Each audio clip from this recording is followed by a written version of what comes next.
জামাত ইসলাম ক্ষমা চায়, আওয়ামী লীগ ক্ষমা চায়, আল্লাহর রহমতে বিএনপিকে ক্ষমা চাইতে হয় না। আমরা বলবো জামাত ইসলামকে ৭১ সালের জন্য ক্ষমা চাইতে হবে। আমরা কালকে দেখলাম সজীবদের জয়, উনি ক্ষমা চাচ্ছেন। যদি কোনো কষ্ট পেয়ে থাকেন তাহলে উনি ক্ষমা চান।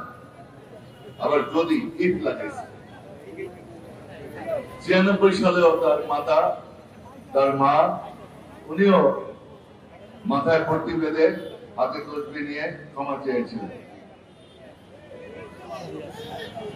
আরেকটি দল, তারাও জামাত ইসলামের প্রধান, জামাত ইসলামের আমির ডক্টর শফিক সাহেব, ওনাকেও দেখলাম নিউ ইয়র্কে একটি সভায় উনিও ক্ষমা চেয়েছেন। তবে উনি ক্ষমা চেয়েছেন ৪৭ সাল থেকে ৭১ সালের ভূমিকায় যদি কোনো মানুষ, বাংলাদেশের মানুষ কষ্ট পেয়ে থাকেন তাহলে উনি ক্ষমা চেয়েছেন। আমরা বলবো জামাত ইসলামকে ৭১ সালের জন্য ক্ষমা চাইতে হবে, স্পেসিফিক করতে হবে। ৪৭ সালের জন্য ক্ষমা চাইতে হলে পাকিস্তানে গিয়ে ক্ষমা চান। ৪৭ সালের ক্ষমা চাইতে আমরা বলি নাই, আমরা বলেছি, বাংলাদেশের মানুষ বলেছে ৭১ সালের অপকর্মের জন্য, পাকিস্তানকে সমর্থন করার জন্য, বাংলাদেশের বিরোধিতা করার জন্য ক্ষমা চাবেন। সেটা একবারে সুস্পষ্ট করতে হবে, শুধুমাত্র ৭১ সালের জন্য। তবে আমরা গর্ব করতে পারি বিএনপি, আমরা কখনো ক্ষমা চাইতে হয় না। জামাত ইসলাম ক্ষমা চায়, আওয়ামী লীগ ক্ষমা চায়, আল্লাহর রহমতে বিএনপিকে ক্ষমা চাইতে হয় না। আমরা গর্ববোধ করতে পারি বিএনপি ক্ষমা চাওয়ার দল নয়। বিএনপি দেশের মাটি ও মানুষের দল। বিএনপি পালিয়ে যাওয়ার দল নয়, যেটা আওয়ামী লীগ বারবার পালিয়ে গিয়েছে।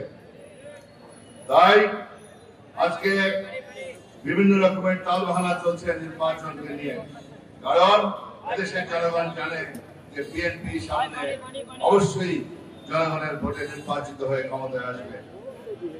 বিএনপি আসলে সমস্যা কি? এদেশের সবচেয়ে নির্যাতিত দল বিএনপি। বিএনপি আসলে সমস্যা কি? এদেশের স্বাধীনতা যুদ্ধের ক্রান্তিকালে আমার নেতা শহীদ রাষ্ট্রপতি জিয়াউর রহমান জাতির ক্রান্তিকালে হাল ধরেছিলেন। রণাঙ্গনের মুক্তিযোদ্ধা, সেক্টর কমান্ডার, বীরোত্তম খেতাবপ্রাপ্ত বাংলাদেশের সফল এবং প্রধান রাষ্ট্রপতি। সমস্যা কি? ৮২ থেকে ৯০ অপসীম সংগ্রামের মধ্য দিয়ে স্বৈরাচারের পতন নিশ্চিত করেছিলেন বাংলাদেশের অবিসম্বাদিত নেত্রী, তিনবারের প্রধানমন্ত্রী দেশনেত্রী বেগম খালেদা জিয়া।